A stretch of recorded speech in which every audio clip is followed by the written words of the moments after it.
নমস্কার, ফুলন পাপড়ির আরও একটা নতুন ব্লগে সকলকে স্বাগত। আজকে চলে এসেছি সুন্দরবন পর্বের 2 নম্বর পার্ট নিয়ে। তো সকালবেলা একদম 7টার সময় আমরা হোটেলে চেক আউট করে বেরিয়ে পড়েছি। এখন যাচ্ছি লঞ্চে। সকাল 7টায় স্নান টান সেরে ফ্রেশ হয়ে তল্পি তল্পা গুছিয়ে চলে এসেছি লঞ্চে। লঞ্চ আজকে এখান থেকে ছাড়বে আর আমরা কিছু জায়গায় ঘুরবো, সাইট সিন করবো। আর সারা দিনটা আজকেও আমাদের কাটবে লঞ্চে, খাওয়া দাওয়া সমস্ত কিছু। তারপর বিকেলবেলা লঞ্চ গোসাবাতে আমাদের নামিয়ে দেবে এবং সেখান থেকে বাসে করে যাব বাড়ি। লঞ্চে উঠে চা বিস্কিট আর তার কিছুক্ষণ পরেই চলে এসেছে আমাদের ব্রেকফাস্ট, লুচি, ঘুগনি, একটা করে ডিম সেদ্ধ আর মিষ্টি। আগেই বলেছি খাবারের মান ভীষণ ভালো। আমরা প্রথম যে সাইট সিনটা ঘুরে দেখব সেটা হচ্ছে সুধন্যখালি। আর এই আইল্যান্ডে রয়েছে সুন্দরবনের অনেক রকমের গাছ। এছাড়াও এখানে রয়েছে একটা ওয়াচ টাওয়ার, যেখান থেকে আমরা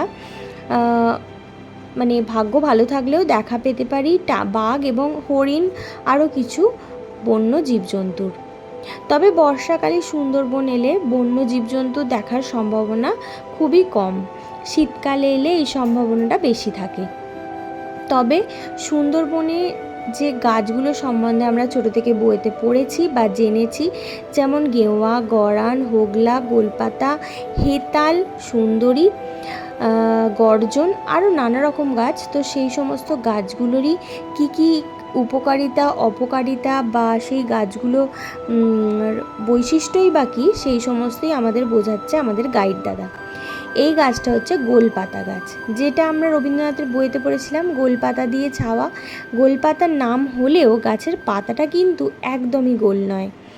ওয়াচ টাওয়ারে উঠে দেখছি ম্যানোগ্রোভটা কত দূর বিস্তৃত, যেটা শেষ করা যাচ্ছে না।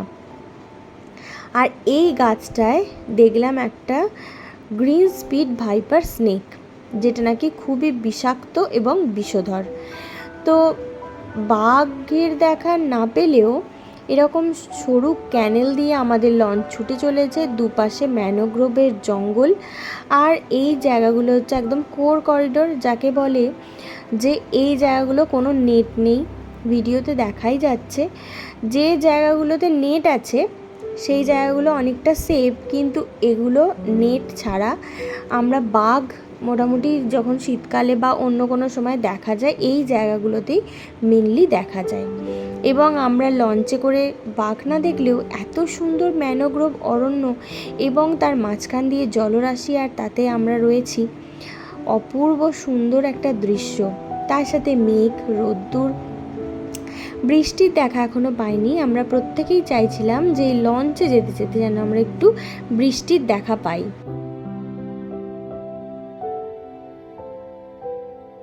যখন এই খাঁড়িগুলোর মধ্যে দিয়ে আমরা যাচ্ছি তখন দেখতে পাচ্ছি যে নৌকা নিয়ে 2-3 জন মিলে মাছ ধরতে বেরিয়েছে।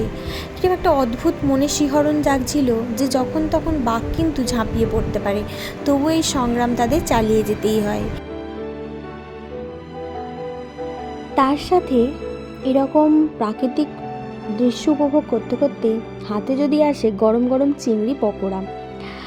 আর যারা চিংড়ি মাছ খায় না তাদের জন্য রয়েছে ফ্রেঞ্চ ফ্রাই। যেমন আমি খাই না চিংড়ি, তাই আমার জন্য চলে এসছে ফ্রেঞ্চ ফ্রাই। সবাই চাইছিল বোটে বসে বসে বৃষ্টির দৃশ্য দেখবে। তখনই ঠিক দেখছি দূরে একদম ধোঁয়ার মতো দৃশ্য, যেখানে অঝোর ধারায় বৃষ্টি হচ্ছে এবং সেই বৃষ্টির মধ্যে আমাদের লঞ্চটা একটু একটু করে প্রবেশ করছে।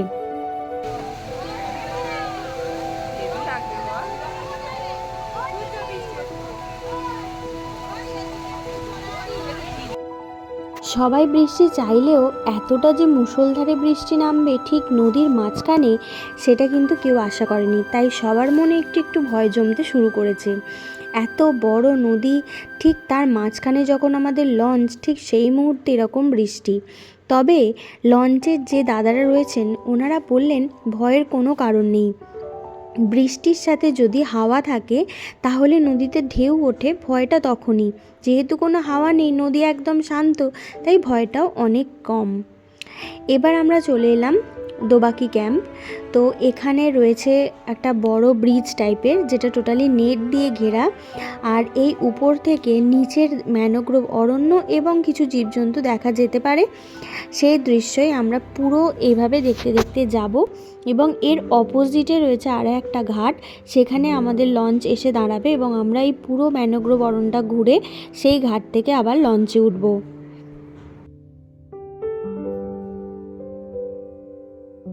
দোবাকি ঘুরে চলে এসেছি লঞ্চে এবং আমাদের দিয়েছে দুপুরের খাওয়া দাওয়া। আজকে মেনুতে রয়েছে ভাত, ইলিশ মাছের মাথা দিয়ে পুঁই শাক, আলু ভাজা, স্যালাড রয়েছে ইলিশ মাছ, আর আজকে রয়েছে চিংড়ি মাছের মালাইকারি, চাটনি, পাঁপড়। রান্না ভীষণ ভালো ছিল, টেস্ট অসাধারণ।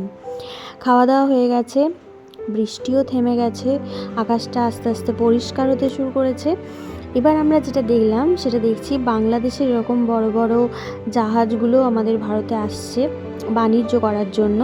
তো অনেকগুলো এরকম বড় বড় জাহাজ টাইপের দেখলাম, বেশ ভালো লাগছিল।